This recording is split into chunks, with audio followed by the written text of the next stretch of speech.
27 Oktober 2023 diperingati sebagai Hari Listrik Nasional ke-78 tahun. Dan tema yang diusung oleh PLN kali ini adalah Terang Negeriku, Bangkit Indonesiaku. Spesial pada hari ini kami akan membahas terkait dengan Hari Listrik Nasional, seputar kebutuhan dan perkembangan bersama para praktisi ahli di bidangnya.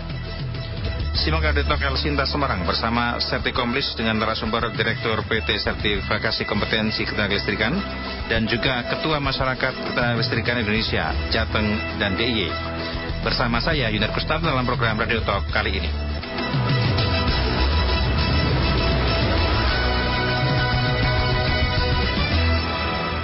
Selamat siang netizen Elsinta dan juga para pendengar dimanapun Anda berada. Kembali Elsinta Semarang mengudara menemani hari Jumat Anda yang berbahagia. Ini harinya cukup luar biasa karena hari ini merupakan Hari Listrik Nasional ya. Anda bagi para pengguna listrik harus memperingati hari ini karena ini hari yang istimewa. Nyalanya listrik di Indonesia juga perlu kita peringati hari ini di tanggal 27 Oktober 2023. Dan sudah bersama dengan kami ada dua narasumber yang luar biasa sekali ya. Kami juga undang Anda terlebih dahulu sebelum saya sapa kedua narasumber.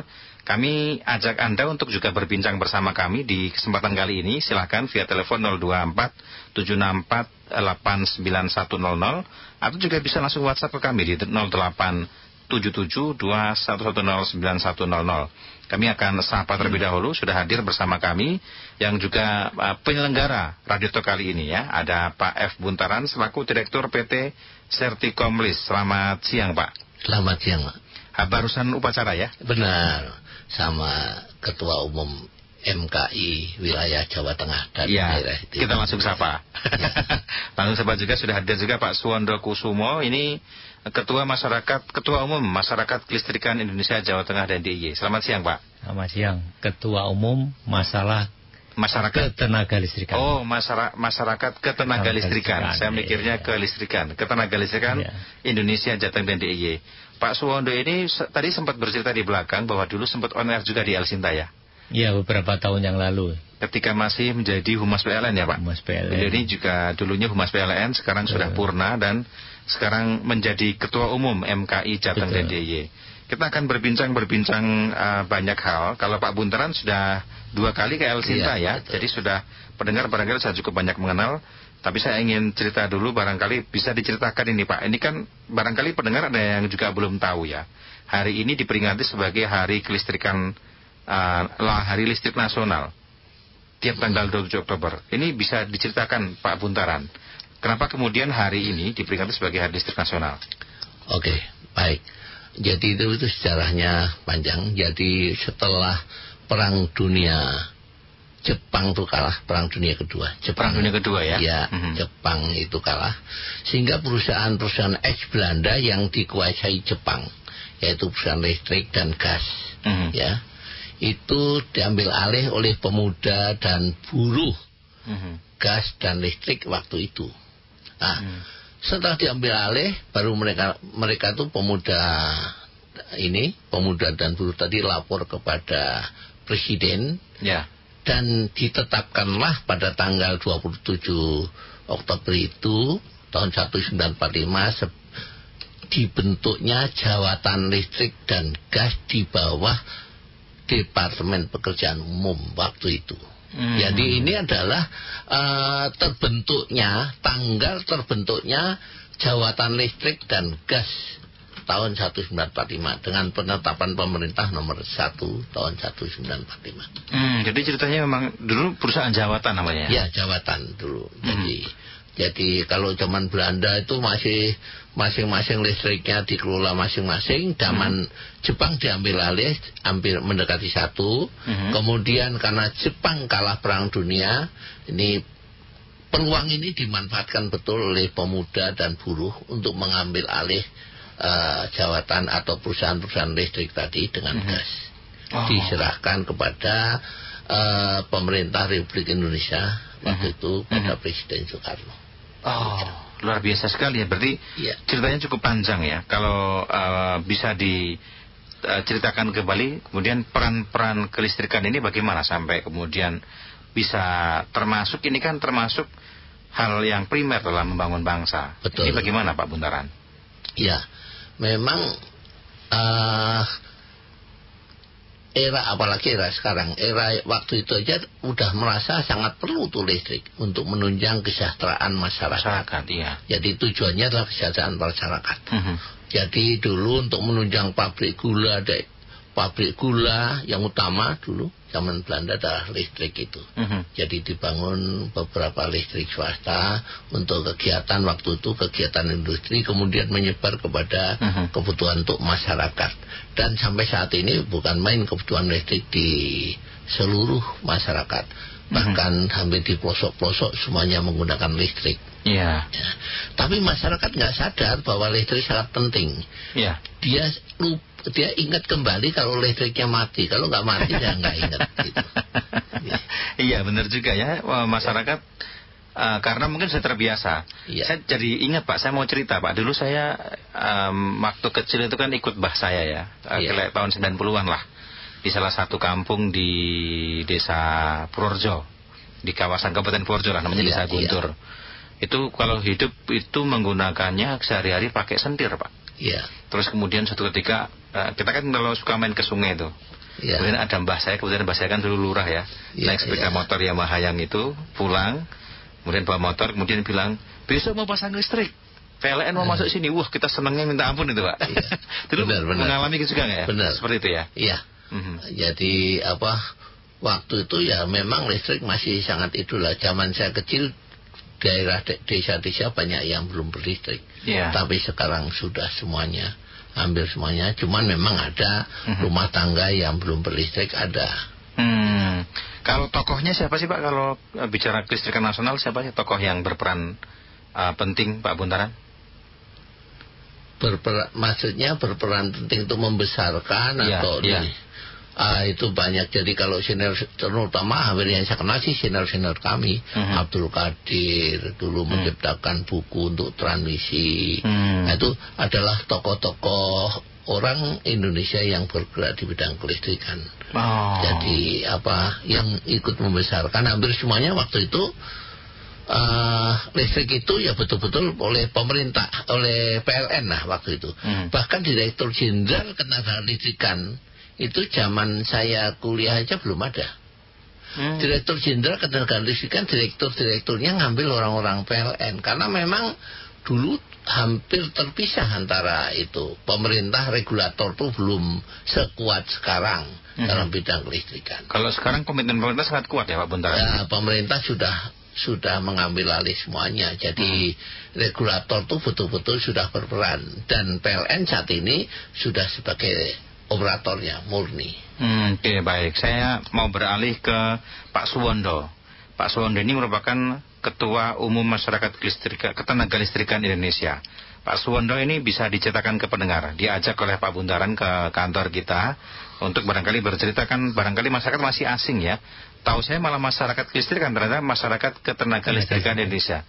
Gak jauh-jauh beda dengan Sirtikom Lisrah begitu ya. Kira-kira apa ini MKI itu Pak Suwondo? Jadi makasih. MKI atau singkatan dari Masyarakat Ketenagalistrikan Indonesia ya. Jadi tidak masyarakat kelistrikan tapi ketenagalistrikan. Jadi masalah umum tentang ketenagalistrikan. MKI yaitu suatu organisasi dalam kegiatan pembentukan forum-forum yang memikirkan dan mendukungkan semua aspek ketenaga listrikan. Jadi kita mengajak stakeholder untuk dan lainnya yang bergerak di bidang ketenaga listrikan itu untuk berkumpul. Ya, di situ ada praktisi, ada akademisi, ya, ada pengusaha, semua yang bergerak di bidang ketenaga listrikan. Jadi untuk memikirkan hal-hal yang baik untuk semuanya demi kemajuan ketenaga listrikan di Indonesia. Ya, anggotanya memang jadi banyak. Kalau kita bicara disiplin ilmu itu yang berada di MKI itu ada ekonomi, ada teknik, ada bisnis, ada lain-lain. Tapi yang tidak ada hanya politikus saja di situ, nggak ada. Jadi kita memberikan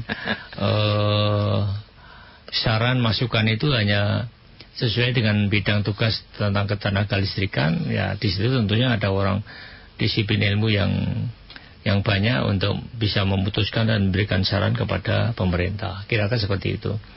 Jadi itu kita sering ngajak teman-teman lain untuk melakukan sosialisasi, mengajak teman-teman mengajarkan seminar dengan kita ngundang pakar-pakar di bidangnya, yang itu menjadi masukan yang sangat baik bagi pemerintah. Karena kalau PLN yang memberikan saran, kadang-kadang sarannya tidak bisa vulgar gitu ya. Tapi kalau lewat MKI ini kan sebagai wakil dari kumpulan orang-orang yang bergerak di ketenaga listrikan, bisa keluar saran yang sangat bagus secara teknis, ekonomi maupun bisnis, tanpa dihalangi oleh kepentingan politik maupun kepentingan yang lainnya. Kira-kira seperti itu. Baik. Nanti kita akan lanjutkan lagi ya, Pak Suwondo ya. Ternyata memang ada ketenaga listrikan yang memang tugasnya memang nanti untuk mengelola sebagian besar SDM kelistrikan biar kemudian mungkin bisa lebih terkoordinasi ya. Nanti kita akan bahas juga posisinya di mana, bedanya dengan PLN apa, bedanya dengan Kementerian SDM atau Dinas SDM, bedanya dengan pemerintah bagaimana. Nanti kita akan bahas lebih dalam ya, dan jangan kemana-mana, tetaplah bersama kami. Anda masih mendengarkan Radio Talk, El Sinta News and Talk.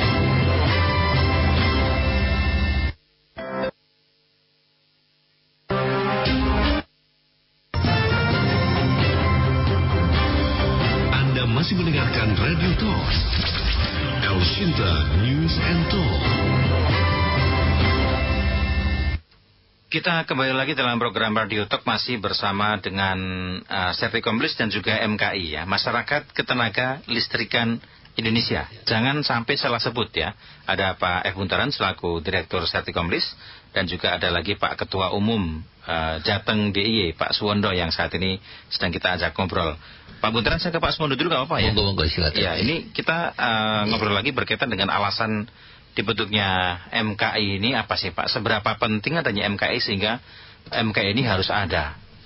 Iya, jadi pemerintah sendiri menyadari bahwa di dalam menyusun segala program yang berkaitan dengan ketenaga listrikan kan harus ada masukan saran dari pihak-pihak di luar PLN. Ya tentunya pihak di luar itu suatu kumpulan orang yang bergerak dan berspesialisasi di bidang ketenaga listrikan. Ya, makanya MKI ini dibentuk, isinya berbagai macam disiplin ilmu, orang, asosiasi, baik perorangan maupun institusi.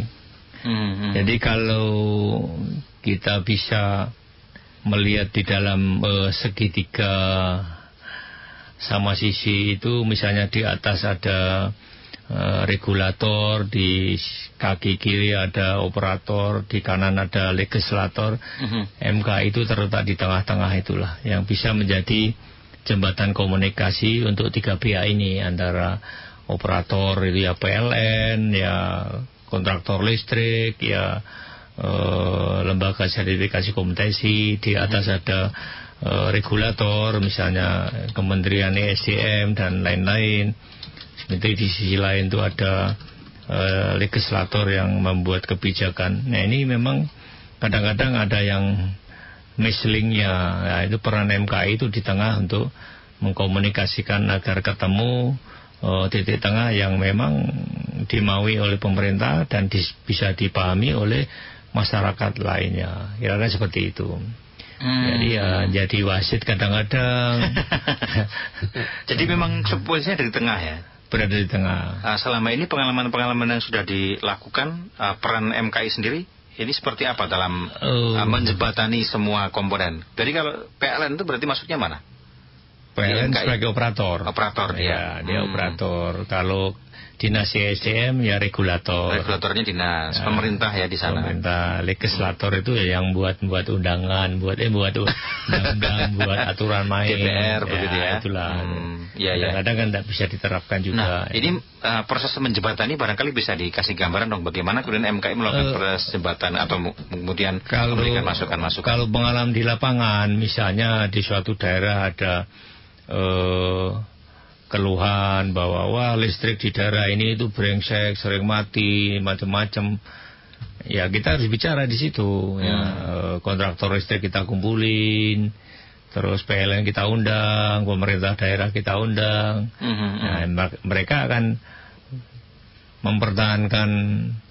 Nah, disitulah MKI masuk dan meluruskan hal yang kurang benar. Itu dari sisi lapangan. Tapi di sisi perencanaan misalnya tahun ini ada namanya rencana umum kelistrikan daerah. Jadi daerah itu ingin mempunyai rencana kelistrikan itu seperti apa di tahun-tahun yang akan datang. Nah itu MKI juga ikut berperan di situ, ikut mendesain bekerja sama dengan dinas SDM provinsi untuk merencana bersama antara ini kemauan PLN, ini kemauan dinas SDM. Nah dari sisi ilmu MKI lah masuk, memberikan masukan saran sehingga bisa keluar kebijakan yang bisa dipertanggungjawabkan secara teknis maupun yang lainnya. Masyarakat kalau semisal ingin melaporkan ada permasalahan langsung ke PLN atau bisa lewat MKI sebenarnya? Sebaiknya langsung ke PLN ya, yang tahu.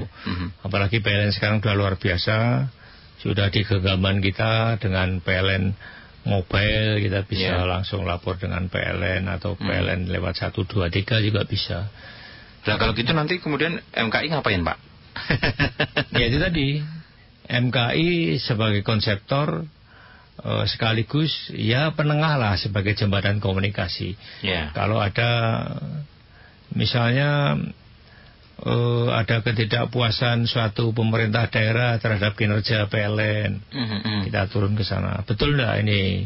Ya kita kadang-kadang salah persepsi, salah pengertian, sudah menstigma lain-lain. Jadi kalau MKI ya dasarnya secara teknis saja, kita memberikan masukan secara teknis. Kalau begitu bisa disampaikan juga sih Pak, siapa sih kemudian yang bisa menjadi anggota MKI itu berarti siapa? Yang boleh menjadi dan bisa menjadi MKI adalah semua yang bergerak di bidang ketenaga listrikan. Siapapun itu? Siapapun itu. Pribadi, perorangan, institusi, mari gabung dengan MKI. Menjadi anggota. Mungkin bisa masukin saran-saran dan lain-lain. Misalnya, pengusaha sekarang lagi lagi naik daun ya. Pengusaha energi baru dan terbarukan. EBT ya? EBT. Ya, misalnya pengusaha PLTS, terus yang bergerak di bidang panas bumi, yang bergerak di bidang solar cell, bidang tenaga air, ini bisa bergabung di MKI sebagai anggota. Karena ini kan mau nggak mau tuntutan dunia mengendaki agar tahun 2060 ini, ya mungkin kita 2060 sudah nggak ada semua ya. Itu sudah betul-betul zero emission di dunia ini, nggak ada gas keluar dengan karbon dioksida. Artinya pembangkit fosil sudah nggak harus sudah nggak ada gitu. Nah ini kan menjadi satu pemikiran. Nah peran MKI juga ikut memikirkan itu. Ya. Kalau saya coba ke Pak Bunteran ya, Pak. Berarti Pak Bunteran juga dalam bagian MKI, Pak? Benar. Jadi karena Sertikomlis telah bergerak di bidang ketenaga listrikan, ya kami sebagai anggota MKI. Jadi di situ ada untungnya. Artinya apa di sana? Apa tuh? MKI itu kan menjembatani semua komponen. Tadi Ketua Umum tadi menyampaikan di sana ada legislator, regulator, dan operator. Operator juga banyak kan? Ada lembaga sertifikasi kompetensi, lembaga inspeksi teknik, ada lembaga konstruksi. Nah itu dijahit. Jadi kalau ada permasalahan kita selesaikan di dalam. Jadi kita bicara kalau sesama anggota akan lebih mudah. Jadi peranan MKI memang menjembatani kami semuanya. Jadi misalnya jadi contoh aja, pelanggan masyarakat yang kecewa dengan PLN sangat berat misalnya, kalau dia nyampaikan pada MKI akan dijembatani sehingga semuanya bisa berjalan dengan baik. Jadi regulasi kita udah sangat bagus. Yang tepat itu peranan MKI salah satu adalah memastikan semua regulasi itu berjalan dengan tertib dan baik sehingga tujuan bangsa kita, kesejahteraan bersama itu bisa tercapai. Jadi kami anggota juga. Ini. Pak Suwondo, apakah semuanya sudah jadi anggota kebanyakan sebagian besar atau Indonesia itu kalau kita bicara skupnya Jateng DIY ya? Semua sudah ada MKI atau di wilayah Indonesia bagaimana? Jadi MKI itu kan ada organisasi pusatnya DPP MKI ya. DPP MKI itu atau MKI itu berdiri tahun 98. Untuk Jawa Tengah 2008 itu mulai mati suri. 2008 ya, ada kegiatan. Jadi 10 tahun setelah 10 tahun setelah itu ya. Baru 2022 kemarin berdiri, ada musda dan saya terpilih sebagai ketua umum MKI wilayah Jateng dan DIY. Ya, itu sesuai dengan wilayahnya PLN kan distribusi Jateng dan DIY. Nah, hampir semua pemerintah provinsi itu sudah ada MKI ya. Khususnya di Sumatera, Jawa, Kalimantan. Mungkin yang kecil-kecil belum. Itu sudah ada semua. Ya, kami mengharapkan sekali semua yang bergerak di bidang ketenaga listrikan mari gabung dengan MKI. Ya, seperti Sertikomlis ini kan gabung dengan MKI dan banyak pihak yang masuk di MKI. Karena di kepengurusan MKI Jawa Tengah sendiri kan terdiri dari berbagai disiplin ilmu ya. Ada orang ekonomi, ada orang teknik mesin, teknik elektro, dan ada juga bidang-bidang lain yang bisa memberikan saran masukan kepada pihak yang memerlukan. Gitu. Baik, nanti kita akan lanjutkan lagi ya. Kita masih akan ada beberapa yang perlu kita bahas ya, karena kita juga pengen tahu nih bagaimana sih agenda MKI juga di Jateng DIY, seperti apa agenda-agendanya, karena baru aktif kemarin 2022. Jadi Pak Suwondo baru menjabat sekitar setahun inilah ya. Iya, belum lama. Jadi masih bahasanya kalau ini masih muda lah, masih kinyis-kinyis ya. Nanti walaupun sudah tua ya. Nanti kita akan bahas lagi dan bagaimana kemudian MKI ini bersinergi dengan Sertikomlis serta bagaimana kemudian peran-peran MKI dan Sertikomlis dalam meningkatkan menunjang keselamatan ketenaga listrikan. Nanti kita akan bahas, tapi jangan kemana-mana, kita akan jeda dulu. Anda masih mendengarkan Radio Talk, El Sinta News and Talk.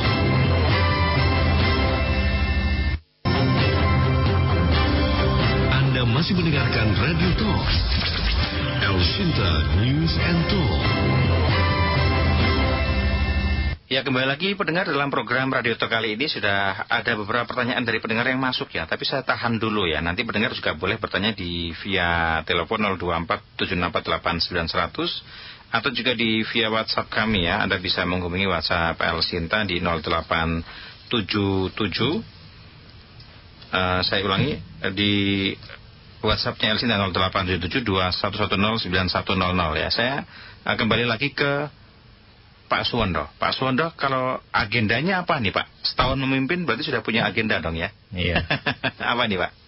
Jadi tahun pertama ini pada bulan-bulan awal memang kita konsolidasi dulu dengan semua anggota, karena anggota juga terdiri dari berbagai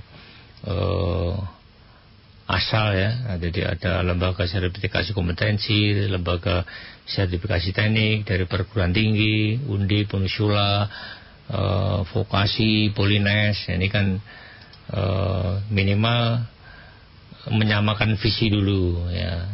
Karena mereka sebagai anggota baru yang kadang-kadang tidak memahami visinya. Nah, ini kan membuat mudeng dulu lah anggotanya. Nah, kalau anggotanya mudeng, memang saat ini kami sedang membantu menyelesaikan rencana umum kelistrikan daerah. Jadi daerah Provinsi Jawa Tengah itu mempunyai rencana umum kelistrikan kita coba bantu garap untuk ini sudah selesai, baru kita sampaikan konsep itu ke Dinas SDM mungkin untuk disempurnakan, dan itu nanti dibuatkan SK penetapan berupa rencana umum kelistrikan daerah Provinsi Jawa Tengah oleh gubernur. Ya tentunya mungkin nanti oleh gubernur terpilih, ya memang agak tertunda ini karena pemilunya agak lama. Jadi yang pertama, yang kedua kita lakukan juga berbagai seminar ya. Kemarin seminar di UGM. Terus barusan seminar di Undip dan yang terakhir kemarin seminar di Undip juga di Pasca Sarjana itu dengan Pasca Sarjana Undip, seminar tentang PLTS, pembangkit tenaga surya.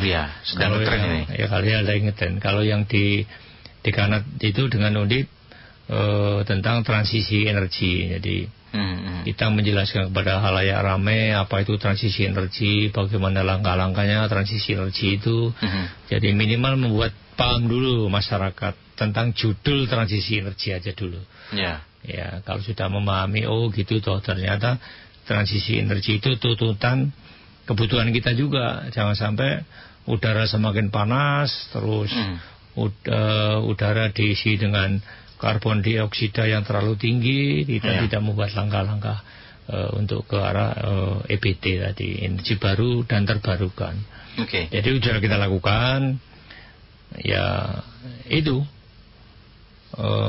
kerjaan kita yang dalam akhir-akhirnya akan terus kita lakukan dengan berbagai pihak tentunya. Saya akan bacakan ya beberapa pesan singkat yang masuk. Ya, barangkali nanti bisa ditanggapi juga dengan Pak Buntaran juga. Pak Buntaran ini agak maju sedikit Pak Buntarannya biar agak dekat dengan mic. Ya, saya bacakan dulu yang pertama ada Pak Mun di Telogosari menyampaikan kalau ikut Sertikom ya, apakah mudah prosesnya, pengujiannya seperti apa? Ini Pak Mun Telogosari. Jadi bisa ditanggapi juga. Ada lagi Pak Aziz di Semarang yang jadi fokus saat ini menjawab tantangan global. Tadi senada dengan Pak Suwondo melakukan transisi energi zero emisi 2060. Apakah SDM-nya sudah siap Pak? Katanya Pak Aziz begitu ya. Kemudian ada lagi yang bertanya Pak Lili di Semarang, saat ini kan sumber kita masih tergantung pada batu bara. Sampai kapan ya Pak kita tergantung ke situ? Kabarnya juga akan ada PLTN di Bangka sana. Itu gimana Pak Lili di Semarang? Ada lagi Pak Mukib di Peturungan. Kalau kota Semarang saya yakin sudah merata listriknya, bahkan jarang ada pemadaman listrik. Kalau di wilayah Jawa Tengah yang lainnya kondisinya sama baiknya seperti itukah Pak? Ya, Pak Mukib di Peturungan. Ini beberapa pendengar kami. Mungkin barangkali bisa data kami. Yang pertama tadi berkaitan dengan Sertikom ya. Ini Pak Buntaran dulu boleh ya Pak Suwondo ya, silakan. Oke, terima kasih Banda. Jadi sebetulnya mau ikut sertifikasi itu mudah sekali syaratnya. Dan itu sebetulnya kompetensi. Mungkin saya sampaikan ulang. Kompetensi itu adalah perpotongan antara pengetahuan, keterampilan, dan attitude, perilaku. Di sana tidak disinggung tentang ijazahnya apa, tapi pengetahuannya, keterampilan dan attitude-nya. Jadi terus apa artinya? Artinya bahwa semua orang boleh mengikuti kalau dia merasa pengetahuannya cukup, dia merasa keterampilannya cukup, dia merasa attitude, perilaku dalam kerjanya itu baik. Silakan. Jadi tidak ini. Terus caranya gimana? Jadi di dalam metodologi sertifikasi, jadi LSK atau sertifikasi kompetensi itu kepanjangan tangan pemerintah, gambarannya gitu ya, kepanjangan tangan pemerintah. Jadi kita melaksanakan tugas itu sesuai ketentuan atau regulasi yang diatur ya. Jadi yang diatur karena kita kepanjangan tangan pemerintah yang mengikuti aturan-aturan. Di dalam metodologi sertifikasi diatur oleh keputusan Dirjen bahwa orang tadi harus menyampaikan permohonan. Ada formulirnya. Permohonan melengkapi data pribadinya. Artinya kurikulum CV-nya lah, kurikulum VT-nya. Kemudian pengalamannya apa saja. Terus apa yang sudah dilakukan. Nah, di sana artinya bahwa untuk memastikan bahwa dia siap itu ya dia harus menyampaikan itu. Saya sudah melakukan ini, saya bisa ini, saya lahir ini usia sekian, kayak gitu, data-data itu. Jadi tidak susah, bisa lihat di web kami di sertikomnis.id .co.id bisa, ya. Artinya permohonan atau di alamat kami datang di Jalan Sumut Boto Barat 3 nomor 9 juga bisa. Websitenya di web.sertikamulis.net ya Pak? Ya, .net. Nanti sebentar kita akan renovasi kita ini, karena .net itu ternyata maka agak ribet sedikit. agak ribet. Nanti akan diganti, boleh. Tadi jawaban berikutnya mungkin ke Pak Suwondo ya. Yang berkaitan sebagian besar mungkin berkaitan dengan ini ya Pak, transisi energi. Ini bagaimana nih Pak? Jadi transisi energi itu sebetulnya dari tahap awal ini kita memberikan pemahaman kepada masyarakat bahwa transisi energi itu pergantian dari energi fosil menjadi non fosil. Ya, karena energi fosil itu energi minyak itu kan dibakar mengeluarkan karbon dioksida di udara, terus udara jadi kotor, jadi panas dan lain-lain. Ini yang kita geser, dan itu bukan cita-cita Indonesia saja, tapi cita-cita seluruh negara, karena kita terikat dengan Konvensi Paris yang mengatakan pada tahun 2060 itu dunia harus bebas dari karbon dioksida kalau ingin dunia itu nyaman gitu ya. Ternyata sekarang udah mulai panas dan panjang dan lain-lain. Nah, ini tahap awal ini kita memberikan penjelasan lah, pengganti energi itu ke arah mana, dari fosil ke, ya itu diantaranya ke EBT tadi. EBT itu adalah energi baru dan terbarukan. Jadi energi yang bisa didaur ulang, ya. Air dipakai untuk muter, bisa untuk muter lagi. Ya, panas bumi, uapnya bisa dipakai untuk muter lagi. Ya, panas matahari juga tidak beli, tinggal pakai. Ya, itu yang akan dilakukan oleh PLN, merubah energi fosil menjadi energi non fosil. Kalau soal teknologi sebetulnya sama ya, pembangkit dimanapun teknologinya sama. Kalau PLTU dari batu bara ini kan prinsipnya air direbus jadi uap, uapnya dipakai untuk mutar mesin atau turbin. Geothermal juga sama. Geothermal itu uapnya yang manasin Tuhan karena dekat dengan magma, keluar dari panas bumi, di bawah sana keluar digunakan untuk muter turbin. Sama juga. Jadi air juga demikian. Air itu dipinjam aja airnya untuk muter mesin, keluar lagi masih tetap air. Itu bisa dibawa lagi. Ya. Prinsipnya sama. Jadi teknologinya, kontrol-kontrolnya dan segala sesuatunya akan sama. Tapi SDM-nya siap nggak tadi pertanyaannya? SDM-nya siap. Ya memang yang perlu ditingkatkan itu teknologinya. Bukan teknologinya, kedisiplinannya ya. Kita mendidik kedisiplinan daripada karyawan itu yang kadang-kadang harus pakai effort yang luar biasa. Kira-kira seperti itu. Oke, baik. Ini kita beralih juga ke pertanyaan berikutnya barangkali ya. Hubungan antara Sertikomlis dan juga MKI ini apa? Karena kan Sertikomlis ini merupakan lembaga sertifikasi kompetensi ketenaga listrikan. Kemudian di situ ada kata-kata yang sama. Ada masyarakat ketenaga listrikan Indonesia. Apa ini hubungannya ini? Monggo, siapa yang mau menjelaskan?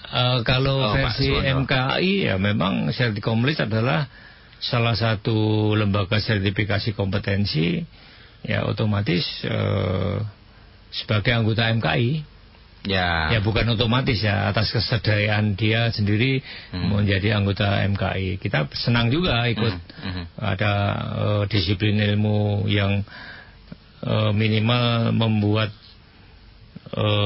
cerdas bangsa kita tentang ketenaga listrikan, kan itu tugasnya MKI, sehingga bisa diukur kemampuan, keterampilan dan attitude tadi. Ya mungkin semua orang bisa tahu listrik itu gampang, tapi attitude-nya nggak karuan. Nah, ini oleh Sertikomlis ini salah satu. Jadi hubungannya ya hubungan rekan kerja di anggota, tapi jalan sendiri-sendiri sesuai dengan disiplin ilmunya sendiri-sendiri. Ya, ada tambahan Pak Gunawan. Tadi dikatakan bahwa ya kami mensertifikasi tenaga teknik ketenaga listrikan. Artinya orang-orang yang bergerak di bidang kelistrikan. Tujuan NKI kan menjembatani tujuannya bahwa semua agar kelistrikan itu berjalan dengan baik ya, untuk menjasakan masyarakat. Lah, karena sesama tujuannya itu sama, ya kami gabung di dalamnya. Dan ada untungnya karena di dalamnya di sana tadi Pak Ketua Pak Suwondo mengatakan ada kontraktor listriknya, ada akademisinya, dosen-dosen itu. Ya kami itu justru malah jadi bagus karena di sana wadahnya itu yang senyawa. Senyawa artinya sama-sama bergerak di bidang ketenaga listrikan. Jadi kita bisa tambah pengetahuan, tambah ilmu, tambah pembelajaran untuk kita semuanya. Yang tujuan akhirnya adalah kesiapan SDM untuk supaya lebih baik gitu. Oke, baik. Ada pendengar ternyata ya, sudah menunggu. Ada Pak Pras di Semarang ya. Pak Pras silakan. Halo pagi, Sinta. Ya, selamat pagi Pak Pras. Di mana Semarangnya Pak Pras? Di Logorejo, Pak. Logorejo ya. Silakan Pak Pras. Ini dari PLN. Ini Pak dari Sertikomlis dan juga masyarakat ketenaga listrikan Indonesia. Ya, kalau alumni PLN lah ya kalau Pak Suwondo ini ya. Silakan. Sih Pak, pengen cuman bilangnya keluh kesah sedikit aja. Boleh. Kalau ini terkait ngecek kebocoran listrik itu bisa nggak sih Pak, ada caranya nggak buat masyarakat gitu Pak? Karena keseharian biasa saya mengisi token 50.000 itu bisa seminggu, mingguan itu bisa. Tapi akhir-akhir ini penggunaannya sama, nggak ada tambahan elektronik, tapi nggak nyampe 5 hari kadang udah habis. Nah itu nggak ada tambahan padahal elektroniknya atau seperti apa ini kalau Bapak sekalian mungkin bisa dijawab. Baik, terima kasih ya Pak Pras ya. Baik, kita akan tahan dulu ya karena kita jawab akan setelah jeda iklan ya. Nanti kita akan kembali lagi dan kita nanti akan masuk di sesi akhir juga. Ya baik, dan beringat jangan kemana tetaplah bersama kami. Anda masih mendengarkan Radio Talk El Sinta News and Talk.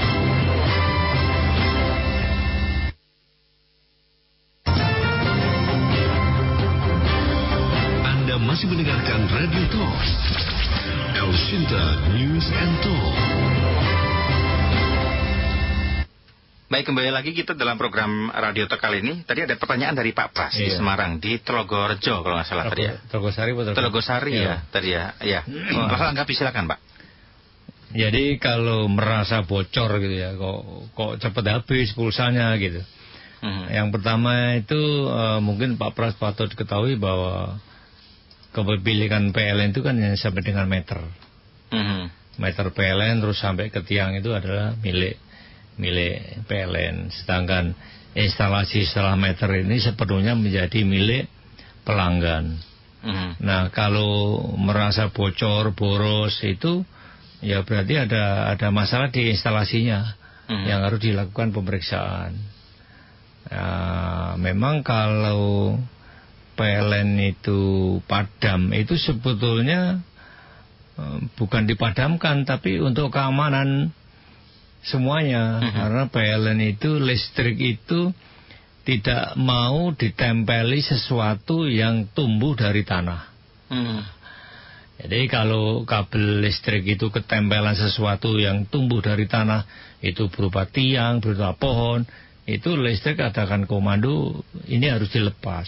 Itu untuk pengamanan semua. Jadi memang tidak boleh sesuatu itu menempel, yang nancap di tanah itu menempel di jaringan PLN.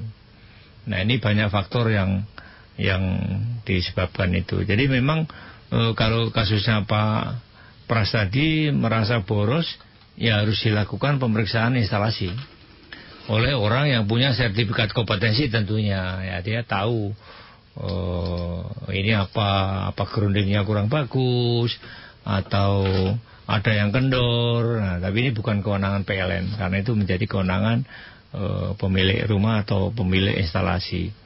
Ya silakan dihubungi oleh tugasnya kontraktor listrik ini. Ya itu juga anggota MKI juga kontraktor listrik itu. Tapi kontraktor listrik yang punya sertifikat kompetensi juga.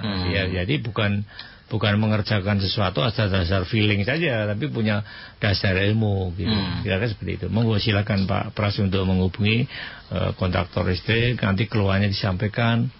Saya kok merasa boros, atau sini ada tadi informasi lampu kedipnya kuning. Nah, itu memang ada tulisannya juga simbol tangan itu ya. Itu memang satu tanda yang menunjukkan ada yang nggak kurang benar di instalasi rumah. Oke, terjawab ya Pak Pras ya. Nanti bisa langsung hubungi PLN ini. Ada pertanyaan juga nih, apa bedanya LSK sama LSP begitu? Ini bedanya apa? Mungkin sekaligus juga menjawab dari kalau LSP kan lembaga sertifikasi profesi, kalau LSK kan lembaga sertifikasi kompetensi ya. Bisa ditanggapi juga nanti dari Pak Buntaran, sekaligus juga pertanyaan mengenai peran Sertikomlis dalam menunjang keselamatan ketenagalistrikan. Dua sekaligus Pak, saya borong Pak. Oke. Silakan Pak. Ya, terima kasih. Jadi pertama kita lihat regulasi dulu. Tujuan pemerintah itu listrik itu harus aman, ya, handal dan ramah lingkungan. Jadi aman, handal dan ramah lingkungan. Itu. Jadi artinya aman itu kaitan keselamatan ketenagalistrikan. Nah, untuk menuju ke sana, untuk itu tercapai, itu persyaratan-persyaratan harus dipenuhi.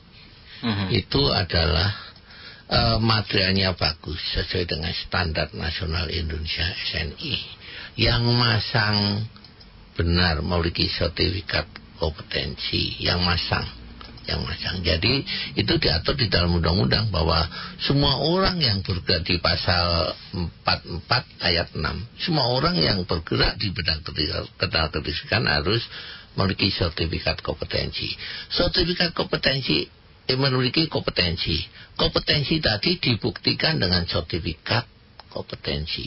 Sertifikat kompetensi dikeluarkan oleh lembaga yang terakreditasi.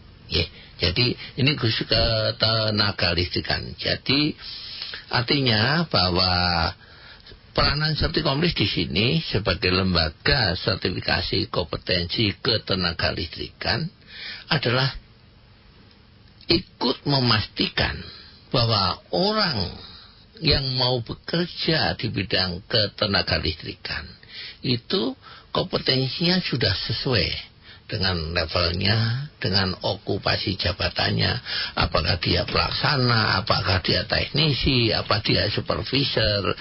Itu untuk menentukan level-level tadi, itulah yang harus dilakukan uji kompetensi. Nah, Sertikomlis adalah berperan untuk melakukan uji kompetensi bagi tenaga teknik ketenagalistrikan yang mau bekerja di bidang ketenagalistrikan. Yang mau bekerja.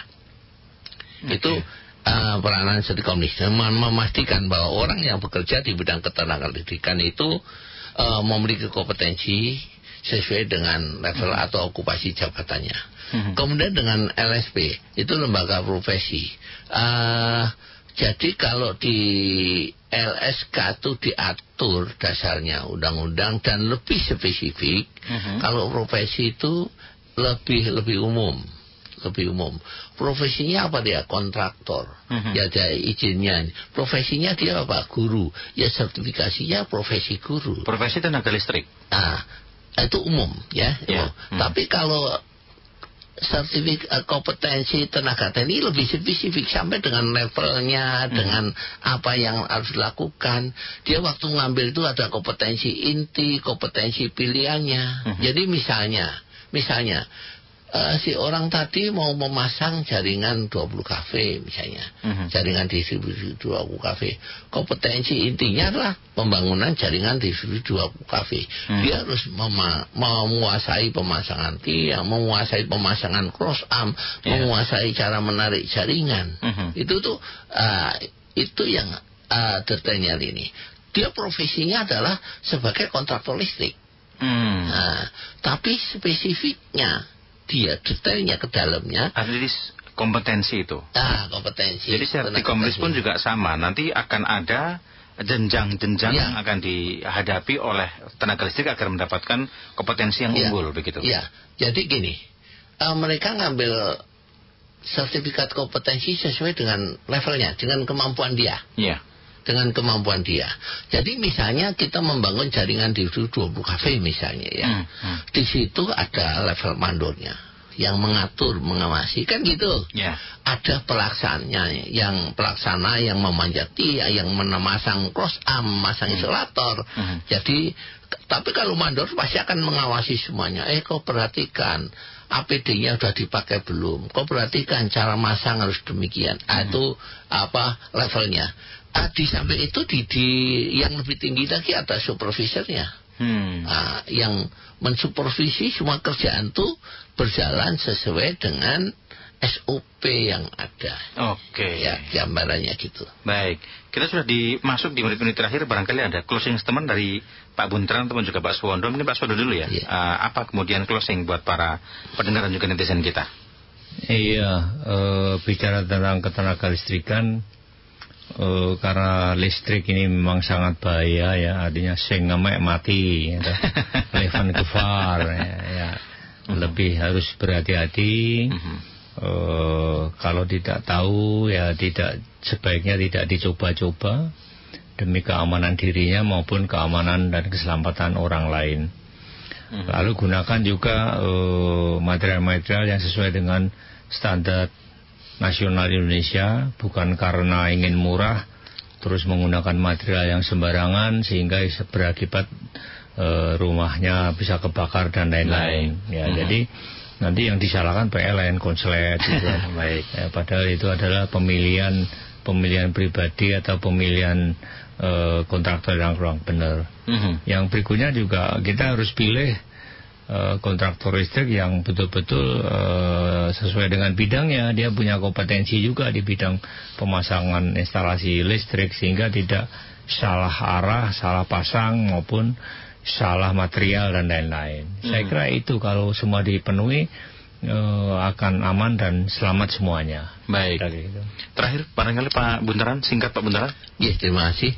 Jadi kepada semua pendengar, kepada semua sahabat